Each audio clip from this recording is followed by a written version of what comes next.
There will come soft rains and the smell of the ground, and swallows circling with their shimmering sound, and frogs in the pools singing at night, and wild plum trees in tremulous white.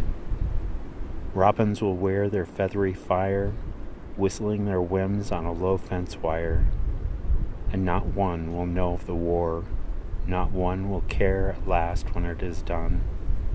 Not one would mind, neither bird nor tree, if mankind perished utterly.